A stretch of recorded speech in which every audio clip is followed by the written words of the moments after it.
Hello मेरे प्यारे बच्चों, स्वागत है आप सभी का एमके सर इंस्पिरेशन के एक और बेहतर वीडियो में। प्यारे बच्चों, आज की ये वीडियो बहुत ही शानदार होने वाली है। आज के इस वीडियो में हम आपके केमिस्ट्री में फर्स्ट पार्ट के मोस्ट इंपोर्टेंट 4 नंबर में पूछे जाने वाले क्वेश्चन को कवर करेंगे। ये सारे के सारे क्वेश्चन बच्चों बहुत ही ज्यादा इंपॉर्टेंट है और प्रीवियस ईयर में लगातार रिपीट हुए हैं। और 4 नंबर वाले क्वेश्चन की बात करें तो आपके बोर्ड एग्जाम में बच्चों केमिस्ट्री के पेपर में 4 क्वेश्चन आएगा, 4 नंबर वाला, यानी 16 नंबर के ये क्वेश्चन पूछे जाते हैं। तो चलिए देख लेते हैं, सेकंड पार्ट को भी हम कवर करेंगे। तो पहले फर्स्ट पार्ट को देखते हैं। देखिए, ये आपके 3 नंबर में भी कभी कभार पूछ लिए जाते हैं, लेकिन ज्यादातर ये 4 नंबर में ही होता है। ठीक, सारे के सारे टॉपिक काफी इंपॉर्टेंट हैं। चलिए पहला देख लेते हैं बच्चों कि तनु विलयन के लिए राउल्ट के नियम को परिभाषित करना है और इस संबंध मतलब इस संबंध में या इससे संबंधित क्या करना है, सूत्र का व्यंजक भी प्राप्त करना है। देखिए नियम और भी हैं। नियम इसमें अभी हम देखें बच्चों तो हेनरी का नियम है, वांट ऑफ गुणांक भी है, लेकिन वो आपके या तो 2 नंबर वाले होते हैं या तो 3 नंबर। ठीक, तो हम 4 नंबर वाले को कवर कर रहे हैं, इतना याद रखना। ठीक, चलिए देखिए, बोल रहा है कि भाई राउल्ट का नियम क्या होता है। तो बहुत सिंपल है, एकदम सिंपल तरीके से निपटाएंगे, आपको टेंशन बिल्कुल नहीं लेना। देखिए राउल्ट का नियम ये बोलता है बच्चों कि किसी अवाष्पशील विलेय पदार्थ के विलयन के लिए, कोई अवाष्पशील विलेय पदार्थ हो, अब विलेय का मतलब भाई जो हम बोलते हैं वो विलेय होता है, तो कोई ऐसा अवाष्पशील विलेय पदार्थ हो तो उसके लिए वाष्प दाब का जो आपेक्षिक अवनमन होता है, क्या, वाष्प दाब का आपेक्षिक अवनमन, वाष्प दाब का आपेक्षिक अवनमन, आपेक्षिक अवनमन, आपेक्षिक अवनमन वो क्या होता है बच्चों, विलयन में उपस्थित विलेय के मोल अंश या मोल प्रभाज के बराबर होता है। तो ये किसके बराबर होता है, मोल प्रभाज के। ठीक है, ये किसके बराबर बच्चों, मोल प्रभाज के बराबर होता है। अब यहां से इसको अगर हम लिखेंगे तो भाई वाष्प दाब का आपेक्षिक अवनमन होता है P0 माइनस PS अपान P0 बराबर मोल अंश या मोल प्रभाज होता है तो N अपान N प्लस कैपिटल N हो जाएगा। ठीक, जहां स्मॉल n क्या है बच्चों, तो ये विलेय का मोल अंश है या विलेय का मतलब विलेय के मोलों की संख्या है स्मॉल n। कैपिटल N क्या है, तो ये विलायक के मोलों की संख्या समझिए। ठीक, ये हो जाएगा। अब उसके बाद यहां पर भाई तनु विलयन के लिए बोल रहा है बच्चों, तो हम लिखेंगे कि तनु विलयन के लिए, तनु विलयन के लिए, यानी जब विलयन तनु हो तो ऐसे केसेस में क्या हो जाता है, ऐसे केसेस में बच्चों जहां n प्लस कैपिटल N है बराबर हम केवल n, ये लगभग इसके बराबर हो जाता है। ठीक, तो यहां से क्या हो जाएगा, ये फार्मूला फिर बन जाएगा बच्चों P0 माइनस PS अपान P0 बराबर कितना हो जाएगा भाई, इसके स्थान पे जब ये हो जाए तो ये n अपान कैपिटल N ये बन जाएगा। ठीक है, तो यहां से अब क्या हो जाएगा, ध्यान से समझना। अब देखिएगा बच्चों, इसको हम आगे लिख सकते हैं। देखिए P0 minus PS, P0 minus PS अपान P0। अब बच्चों ये जो स्मॉल n है, स्मॉल n हमने क्या बताया, तो स्मॉल n क्या है कि ये विलेय मतलब विलेय का क्या है, मोलों की संख्या, विलेय के मोलों की संख्या, और मोलों की संख्या बराबर क्या होता है, भार बटे अणुभार। तो इसके स्थान पे क्या हो जाएगा, W बाई M हो जाएगा। ये आपका मेन बटा हो गया। अब दूसरा नीचे क्या है, कैपिटल N, कैपिटल N बराबर तो यही कैपिटल W अपान कैपिटल M लिख देंगे इसको, तो ये हो जाएगा कैपिटल W अपान कैपिटल M। अब देखिए स्मॉल w है क्या, इसको आगे भी पूरा सिंबल भी लिख देंगे। स्मॉल w है विलेय का भार, जैसे कोई चीज घोला जा रहा है तो वो विलेय होता है। स्मॉल m क्या है, तो विलेय का अणुभार। यहां पर कैपिटल W क्या है, विलायक का भार, और कैपिटल M क्या है, तो विलायक का अणुभार। विलायक मतलब जैसे जल है जिसमें घोला जा रहा है। ठीक, तो इसको अगर हम सही से लिखना चाहेंगे बच्चों तो ये क्या हो जाएगा, P0 माइनस PS अपान P0। ठीक, मतलब P0 हो जाएगा। अब उसके बाद इसको हम लिख सकते हैं कैसे, इसको लिख सकते हैं W बाई M, और ये चीज भाई जब ऊपर चला जाएगा, ठीक, ये चीज ऊपर चला जाएगा, M यहां हो जाएगा, यहाँ ये चीज यहां आ जाएगा। ठीक है, तो यही क्या हो जाएगा, यही आपका क्या हो जाएगा, मेन फार्मूला हो जाएगा। ठीक, यही आपका मेन फार्मूला हो जाएगा और इस फार्मूले पर बच्चों न्यूमेरिकल बनते हैं। तो यही तो होता है भाई, किसी में नियम दे देगा तो किसी में इसी पर मतलब न्यूमेरिकल कोई दे देगा। ठीक, अब यहां पे सब चीज का अर्थ जानना बेहद जरूरी है कि भाई पी नॉट क्या है, पी एस क्या है, अब उसके बाद यहां पर स्मॉल डब्ल्यू क्या है, स्मॉल एम क्या है, कैपिटल डब्ल्यू क्या है, कैपिटल एम क्या है, तो सब का मतलब जानना बेहद जरूरी है। अब देखिए पी नॉट क्या है, तो यह है बच्चों आपका शुद्ध विलायक का वाष्प दाब, शुद्ध विलायक का वाष्प दाब, शुद्ध विलायक का वाष्प दाब। पी एस क्या है, तो विलयन का वाष्प दाब, विलयन का वाष्प दाब, ठीक, विलयन का वाष्प दाब। अब उसके बाद स्मॉल डब्ल्यू क्या है, तो ये है विलेय का भार है। ठीक है बच्चों, विलेय का भार। और स्मॉल एम क्या है, तो ये है विलेय का अणुभार, विलेय का अणुभार। ठीक है, विलेय का अणुभार हो जाएगा। और ये कैपिटल डब्ल्यू जो है इसको क्या बोलते हैं, तो बच्चों ये हो जाता है, ये है आपका विलायक का भार, विलायक का भार। और ये कैपिटल एम क्या है, तो विलायक का अणुभार, विलायक का अणुभार। ठीक है, ये हो जाता है। अब देखिए राउल्ट के नियम की सीमाएं भी पूछता है, राउल्ट के नियम की सीमाएं कहता है। तो राउल्ट के नियम की सीमाएं क्या होती है बच्चों, ये मतलब उन विलयन पर लागू होता है जो वैद्युत अनपघट्य होते हैं। ठीक है, यानी जो विलायक से क्रिया नहीं करते हैं उन विलयन पर लागू होता है। तो ये चीज ध्यान देना। तो उसको भाई हमने बताया है आपके वन शॉट वाले में भी, वैसे भी कई बार बताया है, लेकिन अगर 4 नंबर में आएगा तो इतना याद रखना कि पूरा का पूरा क्या हो जाएगा, राउल्ट का नियम और इससे संबंधित ये जो फार्मूला है ये आपको प्रूफ मतलब ये प्राप्त करना होगा। ठीक, और सबसे ज्यादा जरूरी जो है वो सैंबल है कि भाई किसके मतलब क्या होता है, क्योंकि बच्चों इस पे बताया ना कि न्यूमेरिकल भी आपके बनते हैं, इसलिए ये चीज ध्यान देना। ठीक है, चलिए अब चलते हैं नेक्स्ट क्वेश्चन की तरफ, देख लीजिए एक बार। चलिए अगले क्वेश्चन की तरफ चलते हैं बच्चों। नेक्स्ट क्वेश्चन क्या है हमारा, अगला क्वेश्चन है कि कोलराउस का नियम। कोलराउस के नियम की बात करें भाई, कोलराउस का नियम कह रहा है और कह रहा है इसके, ठीक, इसका एक अनुप्रयोग उदाहरण सहित लिखना है आपको। कोलराउस का नियम क्या कहता है, देखिए कोलराउस का नियम ये कहता है, जैसे बच्चों कोई पात्र है, बोल लेते हैं कि भाई कोई पात्र है या कोई बर्तन है कुछ भी, अब इसमें कोई सॉल्यूशन है, बोले तो विलयन भरा हुआ है, इसमें क्या है, कोई विलयन भरा हुआ है।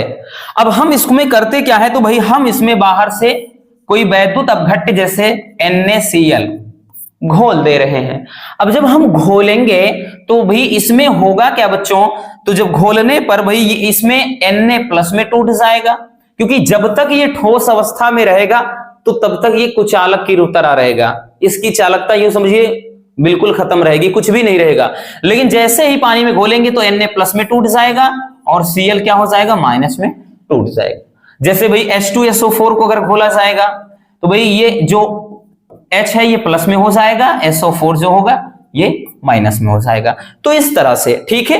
तो इसमें जब हम वैद्युत अपघट्य कोई घोल रहे हैं, वैद्युत अपघट्य होता क्या है, तो भाई ऐसे पदार्थ जिनके जलीय विलयन में धारा प्रवाहित की जा सके वो वैद्युत अपघट्य होते हैं। अब जैसे ही बच्चों इनको क्या करते हैं भाई, जलीय विलयन में जब धारा प्रवाहित करते हैं या इनको घोलते हैं तो जब इसमें धारा प्रवाहित करेंगे तो ये अपघटन हो जाता है, यानी ये टूट जाएंगे जैसे ये चीज। तो ये प्रक्रिया कहलाती है वैद्युत अपघटन। अब यहां से कोलराउस का नियम समझिएगा। कोलराउस का नियम ये कहता है कि किसी मतलब अनंत तनुता पर किसी वैद्युत अपघट्य, ये जैसे वैद्युत अपघट्य है तो इन्होंने ये बताया कि अनंत तनुता पर किसी वैद्युत अपघट्य की मोलर चालकता, अनंत तनुता पर वैद्युत अपघट्य की, यहां पे m लगा दिया तो मोलर चालकता किसकी, तो एक वैद्युत अपघट्य है NaCl, तो किसी वैद्युत अपघट्य की मोलर चालकता उस विलयन में उपस्थित, इस विलयन में उपस्थित इनके धनायनों तथा ऋणायनों के मोलर चालकताओं के योग के बराबर होती है। क्या बताया कि जो वैद्युत अपघट्य की मोलर चालकता है इस विलयन में उपस्थित धनायनों, ठीक, धनायनक मतलब यहां पर हो गया Na+, धनायनों तथा ऋणायनों, ठीक, ऋणायन में क्या हो जाएगा आपका ये Cl, ऋणायनों, तो भाई ये भी रहेगा, तो ऋणायनों के योग के क्या होता है, बराबर होता है। यही तो कहता है बच्चों, क्या बोलता है, कोलराउस का नियम, ये कोलराउस का नियम कहता है। जैसे अगर हम कोई ले लेते हैं, जैसे भी यहां पर हम ले लेते हैं, मान लेते हैं इसको, जैसे CH3COOH मान लेते हैं, इसको ले लिया। अगर हम जैसे इसको ले लेते हैं तो ये क्या हो जाएगा आपका, अगर हम बात करें तो इसमें H वाला ये प्लस में टूट जाएगा बच्चों, ठीक, ये H वाला प्लस में टूट जाएगा, और उसके बाद ये जो होगा आपका CH3COO ये माइनस में। तो इस पर न्यूमेरिकल भी बनते हैं, और पिछली साल तो भाई पूछा ही नहीं गया है इस पे न्यूमेरिकल, और उसके पहले इस पर न्यूमेरिकल 2 से 3 सेट में, 2023 में तो 2-3 सेट में आ गया था, बट बच्चों 22 में तो 2-3 सेट में आया था, लेकिन 2023 में ये किसी में नहीं पूछा गया था, इसलिए ये बेहद इंपॉर्टेंट है। तो ये हो जाता है कोलराउस का नियम, ठीक। कोलराउस का नियम क्या कहता है कि अनंत तनुता पर किसी वैद्युत अपघट्य की अपघट्य, यहां अपघटन लिखा है तो वैद्युत अपघट्य होगा बच्चों, अपघट्य, वैद्युत अपघट्य की मोलर चालकता उस विलयन में उपस्थित धनायनों तथा ऋणायनों की मोलर चालकताओं के योग के क्या होता है, बराबर होता है, ठीक। तो जैसे यहाँ पे NaCl ले लिया था और यहाँ पर CH3COOH, ठीक है। अब देखिएगा इसका एक अनुप्रयोग लिखना है, इसका एक अनुप्रयोग लिखना है बच्चों, तो कोलराउस के नियम का अनुप्रयोग लिखना है। तो इसका एक अनुप्रयोग बहुत ही महत्वपूर्ण अनुप्रयोग है वियोजन की कोटि ज्ञात करने में, वियोजन की कोटि ज्ञात करने में, कोटि ज्ञात करने में, ज्ञात करने में, तो वियोजन की कोटि ज्ञात करने में, भाई वियोजन की कोटि आराम से इसकी मदद से निकाल सकते हैं। अब वियोजन की कोटि निकालते कैसे, इसको अल्फा से दर्शाते हैं बच्चों, अल्फा बराबर, वियोजन की कोटि बराबर होता है किसी मतलब सांद्रता पर वैद्युत अपघट्य की मोलर चालकता, किसी सांद्रता पर, ठीक है, किसी पूरा नहीं लिखेंगे, मतलब ऐसे शॉर्ट में लिख देते हैं, तो किसी सांद्रता पर वैद्युत अपघट्य की मोलर चालकता तथा अनंत तनुता पर वैद्युत अपघट्य की मोलर चालकता के अनुपात को ही कहते हैं बच्चों वियोजन की कोटि। क्लियर हो गया, समझ में आया बच्चों। तो क्या हो जाता है कि मतलब किसी तनुता पर या किसी सांद्रता पर वैद्युत अपघट्य की मोलर चालकता तथा अनंत तनुता पर वैद्युत अपघट्य की मोलर चालकता के अनुपात को ही वियोजन की कोटि कहा जाता है। तो इसका मतलब लिख लेना है, इसका मतलब लिख लेना है, अगर नहीं आ गया तो गड़बड़ हो सकता है। तो ये हो जाएगा बच्चों किसी सांद्रता पर, किसी सांद्रता पर वैद्युत अपघट्य, वैद्युत अपघट्य की मोलर चालकता, मोलर चालकता, तो किसी सांद्रता पर वैद्युत अपघट्य की मोलर चालकता, और ये हो जाएगा आपका अनंत तनुता पर वैद्युत अपघट्य की मोलर चालकता, ठीक। क्या होगा, अनंत तनुता पर, अनंत तनुता पर वैद्युत अपघट्य की मोलर चालकता, वैद्युत अपघट्य, वैद्युत अपघट्य की मोलर चालकता, समझ लेना। तो समझ में आया बच्चों, बहुत ज्यादा डीपली नहीं जाना है, बहुत ही सिंपल सा लॉजिक है। कोलराउस का नियम, कोलराउस का नियम ये कहता है कि जब हम किसी वैद्युत अपघट्य को क्या करते हैं भाई, जब हम घोल देते हैं, ठीक है, इसका विलयन बनाते हैं, क्या करते हैं, जब इसको घोल देंगे तो ये अपने आयनों में वियोजित हो जाता है, टूट जाता है। तो ये बताया गया कि अनंत तनुता पर, ये इनफाइनाइट लगा है, तो अनंत तनुता पर वैद्युत अपघट्य, ये NaCl वैद्युत अपघट्य है, तो वैद्युत अपघट्य की ये लैम्डा m है, तो ये मोलर चालकता को दर्शा रहा है। तो मोलर चालकता उस विलयन में उपस्थित धनायनों तथा ऋणायनों की मोलर चालकताओं के योग के बराबर होता है। तो भाई यही तो पूरा ये बोल रहा है। अभी इसके अकॉर्डिंग क्या होता है, जैसे हम इसको भी लिख सकते हैं और भी इसी तरह बना सकते हैं। अब इसका अनुप्रयोग क्या है, वियोजन की कोटि ज्ञात करने में। तो यानी जो ये कोलराउस का नियम है बच्चों, इसके मदद से हम वियोजन की कोटि ज्ञात कर सकते हैं। अब वियोजन की कोटि क्या होता है, तो वियोजन की कोटि होता है कि किसी सांद्रता पर वैद्युत अपघट्य की मोलर चालकता तथा अनंत तनुता पर वैद्युत अपघट्य की मोलर चालकता के अनुपात को वियोजन की कोटि कहते हैं, इसे अल्फा से दर्शाया जाता है। क्लियर हो गया? चलिए अब चलते हैं नेक्स्ट क्वेश्चन की तरफ।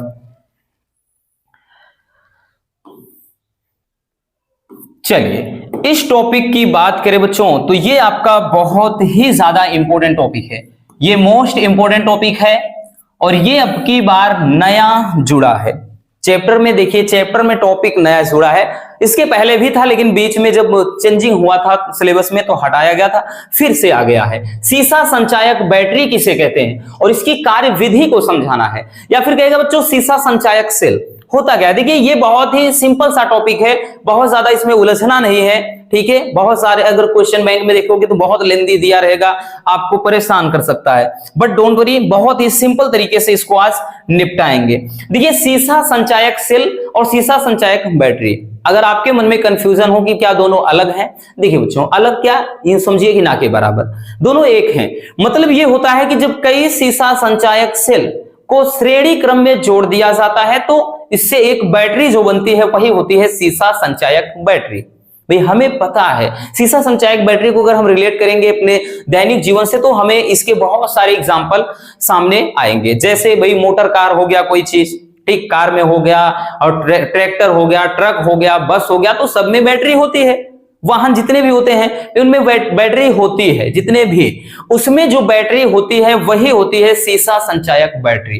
अब यहां पर आपको एक फिगर दिख रहा है तो ये एक सीसा संचायक सेल है, ये पूरी एक कंप्लीट बैटरी नहीं है, इसमें कैथोड और एनोड को दर्शाया गया है और क्या रिएक्शन होती है ये कैथोड और एनोड को, ये रिएक्शन भी इसमें सामने दिखाया गया है। अब देखिएगा बच्चों समझ लेते हैं, जैसे इसको थोड़ा कॉन्सेप्ट को समझना है तो समझिए, ये एक बैटरी है, ध्यान से समझिएगा, क्लियर हो जाएगा एकदम। ये एक बैटरी है और इस बैटरी में हम मान लेते हैं जैसे कैथोड एनोड है, ये एक कैथोड एनोड है, उसके बाद इस तरह से एक और ले लिया और इसी तरह से एक और हमने ले लिया। अब यहां पर अगर देखें, अगर इसको हम पार्टीशन करना चाहेंगे तो ये एक अलग हो जाएगा, ये अपना एक अलग हो जाएगा।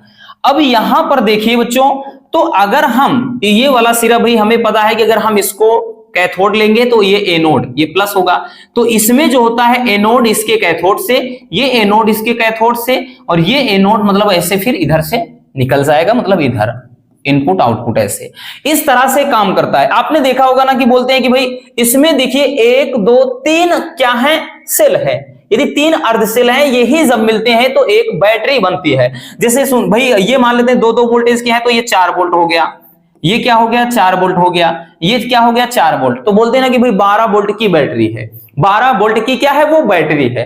तो इस तरीके से ये काम करता है कि इसमें होता क्या है बच्चों कि एक बैटरी के अंदर इसमें होती क्या है कि प्लेटें जुड़ी होती हैं, और जो वो प्लेटें होती हैं वही सीसा संचायक सेल होते हैं। उस बैटरी में भी आप अगर देखोगे तो अंदर कई प्लेटें होती हैं, ठीक। अब ये काम कैसे करता है, चलिए इसको समझते हैं बहुत सिंपल तरीके से। इतना तो समझ में आ गया ना कि इसमें सीरीज कॉम्बिनेशन यानी श्रेणी क्रम में बैटरियों को जोड़, मतलब सेल को जोड़ करके एक बैटरी बनाई जाती है, ठीक है। अब देखिए सीसा संचायक सेल के बारे में थोड़ा जान लेते हैं, लिखेंगे कैसे।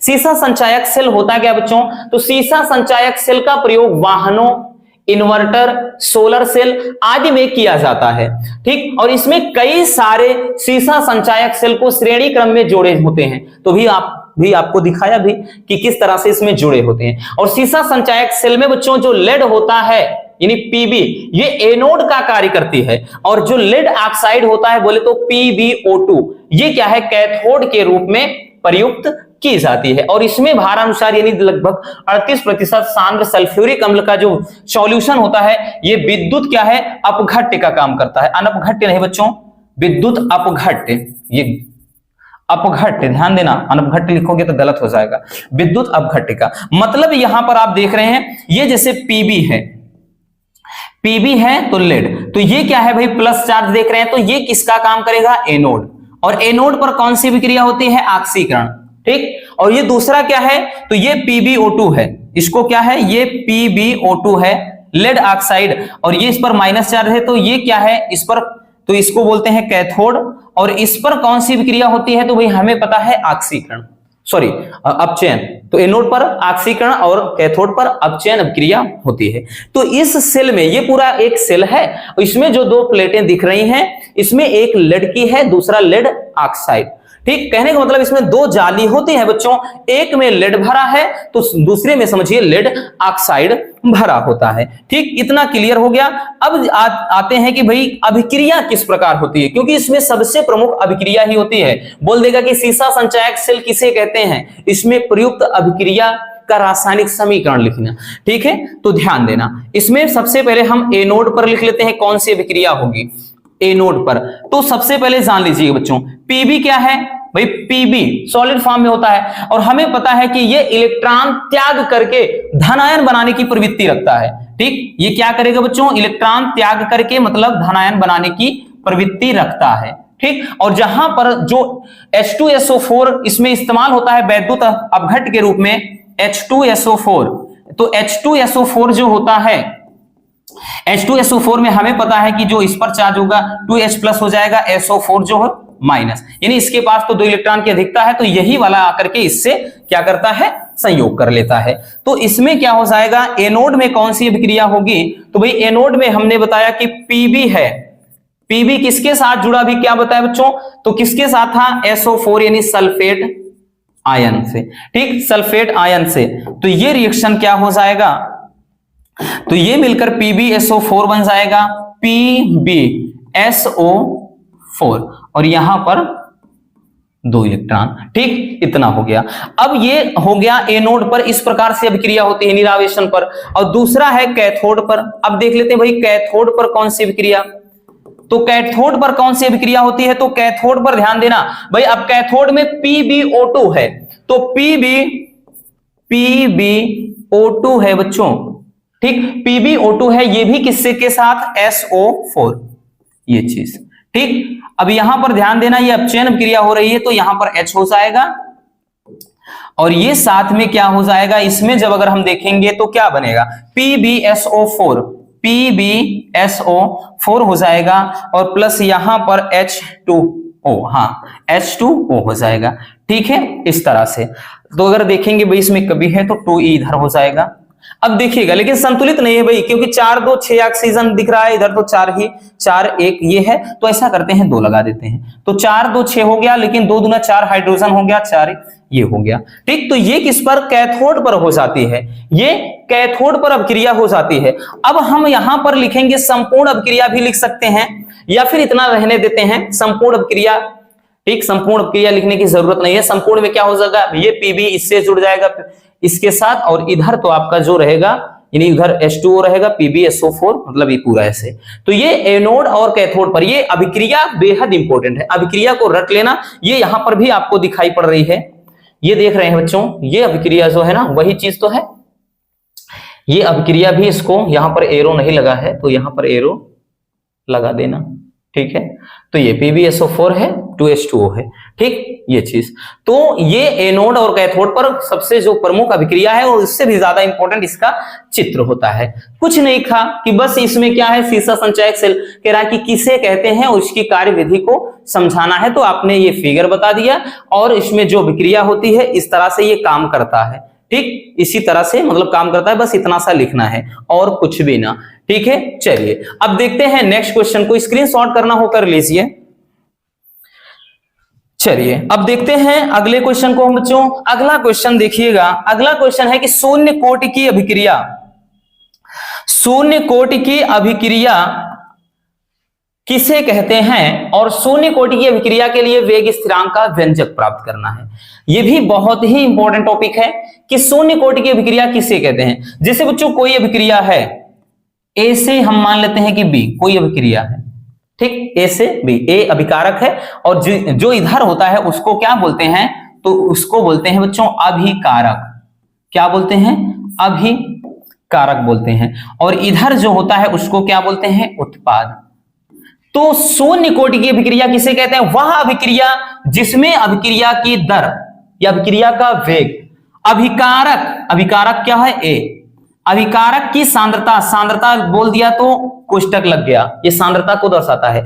तो वह अभिक्रिया जिसमें अभिक्रिया की दर अभिकारक की सांद्रता कि शून्य घात के समानुपाती होती है या अनुक्रमानुपाती होती है, उसे कहते हैं शून्य कोटि की अभिक्रिया। या फिर ऐसे कह लें कि वह अभिक्रिया जिसमें अभिक्रिया की दर अभिकारक की सांद्रता की घात पर निर्भर नहीं करती है, उसे क्या कहते हैं? शून्य कोटि की अभिक्रिया। ठीक, परिभाषा लिखेंगे कि वह अभिक्रिया जिसका वेग या फिर दर अभिकारक के सांद्रण पर निर्भर ही नहीं करता है, वही चीज, ठीक, उसे क्या बोलते हैं? शून्य कोटि की अभिक्रिया कहते हैं। अब चलिए शून्य कोटि की अभिक्रिया के लिए फार्मूला, भाई इसका फार्मूले का हमें निगमन करना है। ठीक, तो यहां पर हम प्राप्त करेंगे वेग स्थिरांक का व्यंजक। ठीक, क्योंकि वेग स्थिरांक का व्यंजक प्राप्त करना है, वेग स्थिरांक का व्यंजक। चलिए, जैसे कोई अभिक्रिया है बच्चों, कोई अभिक्रिया ए से, ठीक, ये बी प्लस सी, कोई अभिक्रिया मान लेते हैं ये चीज है, ठीक, ए से बी प्लस सी है। अब यहां पर ध्यान देना, कोई अभिक्रिया है तो अब हम लिखेंगे कि शून्य कोटि की अभिक्रिया के अनुसार, शून्य कोटि की अभिक्रिया के अनुसार, अभिक्रिया के अनुसार, तो शून्य कोटि की अभिक्रिया क्या कहता है बच्चों? शून्य कोटि की अभिक्रिया यही तो कहता है कि शून्य कोटि की अभिक्रिया में अभिक्रिया की जो दर होती है वो अभिकारक की सांद्रता की शून्य घात के समानुपात, मतलब अनुक्रमानुपाती होती है। अब अभिक्रिया की दर को लिखते कैसे हैं? तो यहां पर लिखते हैं बच्चों जैसे dx अपान dt से। ठीक है, शून्य कोटि की अभिक्रिया को यानी dx अपान dt से लिखा जाता है। तो इसको dx अपान dt से हम r को मतलब लिख सकते हैं, तो भाई इसके स्थान पे हम क्या लिख सकते हैं? dx अपान dt। ये अभिक्रिया की दर को दर्शाता है। ठीक, ये अनुक्रमानुपाती किसके बच्चों? a कि ये घात कितना है सांद्रता? ये 0 है। ठीक है, अब इसको ध्यान देना, अगर हम बराबर करेंगे इसको बच्चों, बराबर जब करेंगे यानी dx अपान dt जब लिखेंगे बच्चों, ये बराबर करेंगे, इसको हटाएंगे तो कांस्टेंट के रूप में कुछ ना कुछ हो जाएगा, के हो जाएगा a की ये सांद्रता की घात कितनी है? 0 है। अब किसी भी मतलब कोई भी यहां पर संख्या हो, जैसे a की घात है 0 इसका मान, तो इसका मान 1 हो जाएगा इकलौता। जैसे x की घात 0 है इसका मान 1, जैसे 2 की घात 0 है इसका मान 1। ठीक, ध्यान से समझिएगा, 5 की घात 0 है तो इसका मान 1। ठीक, तो इस तरह से क्या हो जाएगा बच्चों? इसको हम लिखेंगे तो लिखना चाहते हैं तो लिख सकते हैं ताकि कंफ्यूजन ना रहे कि चूंकि a की घात यहां पर 0 का मतलब क्या है? 1। ये जब 1 हो जाएगा बच्चों तो ये हो जाएगा dx अपान dt बराबर केवल और केवल k हो जाएगा। ठीक, या फिर हम लिख सकते हैं dx बराबर k इंटू dt। अब इसको करते क्या है? समाकलन कर देते हैं। समाकलन करने पर, समाकलन जब करेंगे बच्चों तो समाकलन करेंगे इसका क्या हो जाएगा? समाकलन dx बराबर ये हो जाएगा समाकलन k इंटू dt। अब देखिएगा भाई ये तो बाहर निकल आ जाएगा समाकलन, ये तो dx रहेगा, इधर k बाहर हो जाएगा समाकलन dt। अब जिसके सापेक्ष रहे dx है तो x हो जाएगा, dr होता तो r हो जाता, dt होता तो t हो जाता, dm होता तो m के सापेक्ष। ठीक, तो इस तरह से इसको हम क्या कर सकते हैं? ये हो जाएगा बच्चों, ये dx का केवल क्या हो जाएगा? dx जिसके सापेक्ष है तो x सापेक्ष है तो केवल x हो जाएगा, x बराबर k हो जाएगा k इंटू, यहां पर t के सापेक्ष है तो t हो जाएगा और प्लस का c, यानी ये क्या हो जाता है? समाकलन नियतांक। ठीक, इसको समीकरण 1 मान लेते हैं। अब यहां पर ध्यान देना, लिखेंगे कि यदि अगर हम मान ले बच्चों की x बराबर 0 तो t बराबर भी 0, यानी समय यानी बिल्कुल नहीं लगेगा, तो इस सिचुएशन में हो क्या जाएगा? तो यहां पर तो 0 हो गया और ये भी पूरा 0 हो जाएगा, तो केवल c, यानी c बराबर कितना आ जाएगा? इसको लिखना चाहेंगे तो c बराबर 0 हो जाएगा। ठीक, तो यहां पर लिखेंगे अब समीकरण 1 से, अब क्या लिखेंगे बच्चों? समीकरण 1 से, समीकरण 1 से, समीकरण 1 में मान रख देते हैं ना, तो ये हो जाएगा x plus k into T plus का c का मान 0, तो x सॉरी प्लस नहीं है बराबर है, तो x बराबर k इंटू क्या हो जाएगा? t हो जाएगा। तो हमें निकालना क्या था? k का मान निकालना था, वेग स्थिरांक, तो k बराबर हो क्या जाएगा बच्चों? x अपान t हो जाएगा।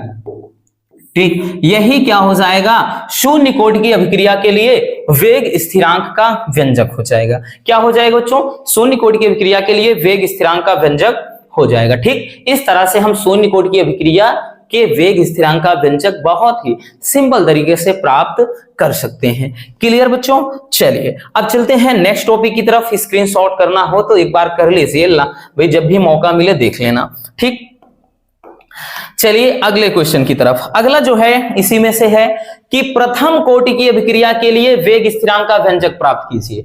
दोनों इंपॉर्टेंट है, शून्य कोटि का भी प्रथम कोटि का भी। तो देखिए शून्य कोटि की अभिक्रिया में हमने क्या बताया, वह अभिक्रिया जिसमें अभिक्रिया की दर अभिकारक की सांद्रता के शून्य घात के समानुपाती होती है, तो उसे बोलते हैं, क्या बोलते हैं बच्चों, तो उसे कहते हैं शून्य कोटि की। लेकिन यहां पर प्रथम कोटि की अभिक्रिया है, तो इसमें लिखेंगे कि वह अभिक्रिया जिसमें अभिक्रिया की दर अभिकारक की सांद्रता के प्रथम घात के समानुपाती हो, उसे कहते हैं प्रथम कोटि की अभिक्रिया। यानी जो इसमें dx/dt होता है वो किसके अनुक्रमानुपाती होता है, अभिकारक की सांद्रता के प्रथम घात के समानुपाती होता है, मतलब ये चीज। ठीक, चलिए अब यहां पर क्या करते हैं, इसमें भी हमको वेग स्थिरांक के लिए व्यंजक निकालना है, तो हम लिखेंगे बच्चों वेग स्थिरांक का व्यंजक, वेग स्थिरांक का व्यंजक। अब वेग स्थिरांक का व्यंजक कैसे निकालना है, जैसे कोई अभिक्रिया है A से कोई उत्पाद बन रहा है, ठीक, तो यहां पर भाई हम मान लेते हैं कि प्रारंभिक सांद्रता, इधर लिख लेते हैं कि प्रारंभिक सांद्रता, मान लेते हैं किसी समय प्रारंभिक सांद्रता ये A थी, तो अभिकारक मतलब ये उत्पाद क्या था, ये 0 बन रहा था। ठीक, तो यह फिर उसके बाद t समय के बाद, t समय बाद मान लेते हैं कि जो ये हो जाता है अभिकारक, ये a - x हो जाता है और यहां पर उत्पाद x बनता है। ठीक है, ये कितना होता है, x हो जाता है। ठीक, चलिए अब उसके बाद हम लिखेंगे बच्चों, क्या लिखेंगे, शून्य कोटि की अभिक्रिया से, सॉरी शून्य कह रहे हैं, प्रथम कोटि की अभिक्रिया से, तो लिखेंगे प्रथम कोटि की अभिक्रिया से, तो प्रथम कोटि की अभिक्रिया से क्या हो जाएगा बच्चों, प्रथम कोटि की अभिक्रिया, ध्यान देना, प्रथम कोटि की अभिक्रिया का लिखेंगे dx/dt। ये अनुक्रमानुपाती किसके होता है, तो ये अभिकारक की सांद्रता के प्रथम घात के समानुपाती होता है ना बच्चों, इतना होता है। ठीक, तो ये हो जाएगा dx/dt बराबर k हो जाएगा, और ये a की घात, यानी यहाँ पे a की सांद्रता की घात है 1। अब इसको लिख सकते हैं हम, ध्यान से समझिएगा, इसको क्या लिख सकते हैं बच्चों, तो इसको लिख सकते हैं dx/dt, ये बराबर हो जाएगा, k तो रहेगा a के स्थान पे, मतलब ये वाला चीज जो आपने यहां पर निकाला है। ठीक, तो ये हो जाएगा k इंटू यहां a - x हो जाएगा, इसको उधर भगा देते हैं तो ये हो जाएगा dx, ये x वाला इधर ले जाएंगे तो ये a - x हो गया। ठीक, तो इधर k इंटू dt हो गया। इसमें भी वही सेम कहानी, इसमें भी क्या करेंगे बच्चों, समाकलन अब कर देंगे। समाकलन करने पर, जब इसका हम समाकलन दोनों पक्षों में करेंगे तो होगा क्या बच्चों, जब समाकलन करेंगे तो ये हो जाएगा समाकलन 1/a - x इंटू dx है। के इसको बाहर पहले ही रख लेते हैं और यहां पर इंटू dt हो जाएगा। अब 1/x का log x होता है, बट 1/a - x का होता है बच्चों formula -log e a - x, ये फार्मूला होता है। अब उसके बाद ये बराबर हो जाएगा k और इंटू इसका तो भाई dt है तो t हो जाएगा और प्लस का c, इतना। तो इसको रख देते हैं इक्वेशन नंबर 1। क्या रखते हैं, इक्वेशन नंबर 1 इसको हम रख देते हैं। अब ध्यान देना, इसमें भी वही चीज लिखेंगे कि यदि x बराबर 0, t बराबर 0, ठीक है, मतलब जब समय 0 हो और ये भी वेग भी स्थिर रहे एकदम, तो ऐसी सिचुएशन में क्या हो जाएगा बच्चों, यहां पर -log e a, इसके स्थान पर भाई x के स्थान पे 0 रखेंगे तो केवल log e a होगा, बराबर इधर क्या हो जाएगा, तो ये t तो भाई 0 हो गया, ठीक, और प्लस का बच्चों यहां पर केवल और केवल c बच जाएगा। यानी c के स्थान पर कितना निकल कर आया, c बराबर माइनस का log e a, इतना हो गया। अब ये मान हम करेंगे क्या, समीकरण 1 में रख देंगे। एक में रख देंगे। तो लिखेंगे कि समीकरण एक से ध्यान से समझिएगा, समीकरण एक ये है बच्चों। तो हम करेंगे क्या, माइनस का क्या है यहां पर, log ए माइनस एक्स है, बराबर कितना हुआ, तो बराबर हो गया k इंटू टी, और प्लस का यहाँ पे c है, तो भाई ये c का मान माइनस में ऑलरेडी है तो ये माइनस हो जाएगा। ठीक, अब उसके बाद माइनस का ये कितना, log e a।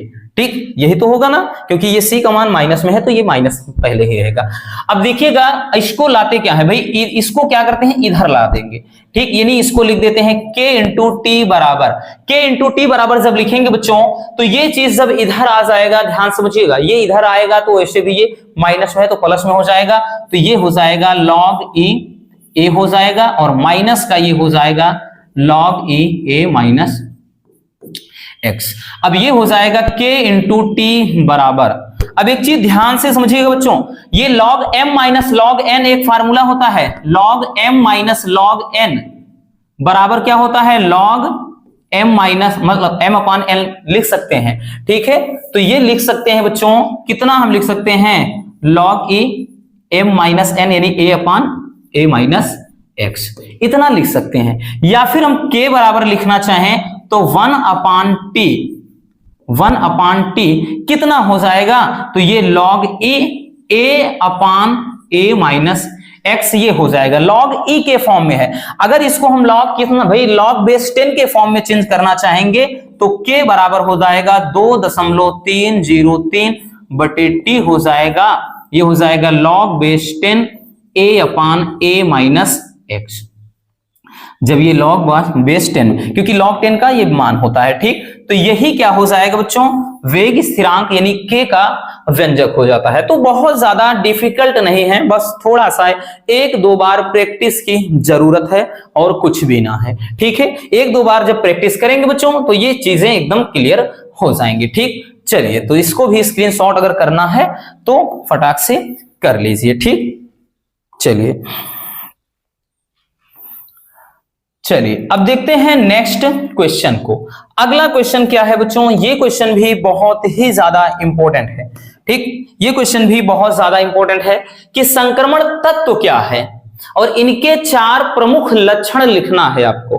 ठीक, 4 प्रमुख लक्षण लिखना है। तो देखिए, संक्रमण तत्व कहते किसे हैं, तो ऐसे तत्व जिनका इलेक्ट्रॉनिक विन्यास अगर किया जाता है तो अंतिम इलेक्ट्रॉन क्या होते हैं, डी कोश में प्रवेश करते हैं। ठीक, यानी इसमें होते क्या है कि ये डी वाले जो कोश हैं एस और पी के बीच में होता है, इसीलिए बच्चों ये क्या होता है, हमने क्या बताया कि एस और पी के बीच में ये डी कोश वाला होता है, बोले तो इसी को बोलते हैं संक्रमण तत्व। ठीक, क्या कहते हैं, संक्रमण इसीलिए कहा जाता है। कभी कभार पूछता है कि डी ब्लॉक के तत्व को संक्रमण तत्व क्यों कहते हैं, तो ये एस तथा पी ब्लॉक के बीच में स्थित होता है, यानी इनके गुणों से थोड़ा मिलता जुलता है, इसी कारण इसको संक्रमण तत्व कहा जाता है। ठीक है, यानी इसमें जो होता है इलेक्ट्रॉन आंशिक रूप से भरे होते हैं पीछे के। ठीक, तो वो हो जाता है संक्रमण तत्व। समझ में आ गया कि वे तत्व जिनका इलेक्ट्रॉनिक विन्यास करने पर अंतिम इलेक्ट्रॉन बाह्य कोश से पहले डी उपकोश में भरे होते हैं, उन्हें कहते हैं संक्रमण तत्व, या इन्हें डी ब्लॉक के तत्व भी कहा जाता है। अब डी ब्लॉक के तत्व के भाई 4 प्रमुख लक्षण लिखना है, तो यहां पर हम 4 के अलावा और भी लिख दिए हैं। ठीक, 4 ही नहीं और देखिए, ठीक है ना, ताकि चीजें अगर माइंड से उतर भी जाती हैं तो आपको कोई दिक्कत ना हो। देखिए, संक्रमण तत्व की बात करें तो ये संक्रमण जो तत्व होते हैं सभी के सभी क्या होते हैं, उच्च गलनांक और क्वथनांक वाले ये धातुएं हैं। यानी इनका जो बात करें तो गलनांक उच्च होता है और साथ ही ये मतलब क्वथनांक भी इनका उच्च होता है। अगला है कि इनमें अधिकांश धातुएं रंगीन यौगिक बनाती हैं। अब क्यों बनाती हैं बच्चों, तो इसके लिए हम आपको थोड़ा एक बार जरूर ये सुझाव देंगे कि आप डी ब्लॉक के तत्व वाला जो 1 शॉट है, 1 घंटे की वीडियो है, उसको एक बार जरूर देख लेना, क्योंकि इस चैप्टर से एक क्वेश्चन बनते हैं, कारण वाले क्वेश्चन बनते हैं। ठीक है, तो इसका पूरा का पूरा अच्छे से बताया है। ये रंगीन यौगिक बनाते हैं या आयन बनाते हैं, ये धातुएं संकुल यौगिक बनाते हैं, क्यों बनाते हैं ये भी उसी में बताया है। अगला ये मतलब परिवर्ती आक्सीकरण अवस्था दर्शाते हैं, क्यों दर्शाते हैं इसको भी उसमें दिया है। तो यहां पर केवल गुण लिखना है, कारण नहीं बताना है। ठीक, अगला है बच्चों की ये सामान्यतः अनुचुंबकीय होते हैं। अब क्यों होते हैं ये भी वहां पर आपको मिलेगा। ठीक है, और नेक्स्ट ये अच्छे उत्प्रेरक की तरह कार्य करते हैं, मतलब ये एक अच्छे, जैसे भाई है ना कि अमोनिया में हैबर विधि द्वारा अमोनिया बनाने में उसमें Fe+MO यानी मोलिब्डेनम का इस्तेमाल किया जाता है, और ये धात्विक चालकता, मतलब इनमें क्या होता है धात्विक चालकता होती है। ठीक है, तो ये हो जाता है कि डी ब्लॉक के तत्व या फिर संक्रमण तत्व। जैसे भाई इसमें अगर हम कोई एग्जांपल देख लें, जैसे Mn हो गया मैग्नीज, ठीक भाई मैग्नीज हो गया, तो ये इसका भाई कितना होता है, तो ये 25 होता है, 25 होता है इसका परमाणु क्रमांक। अगर इसका इलेक्ट्रॉनिक विन्यास करेंगे कितना हो जाएगा 1s2, ठीक 2s2 हो जाएगा, 2p6 हो जाएगा, 3s2 हो जाएगा, 3p6 हो जाएगा। अब उसके बाद ध्यान देना ये आएगा जब 3d, ये 5, उसके बाद 4s2 हो जाएगा।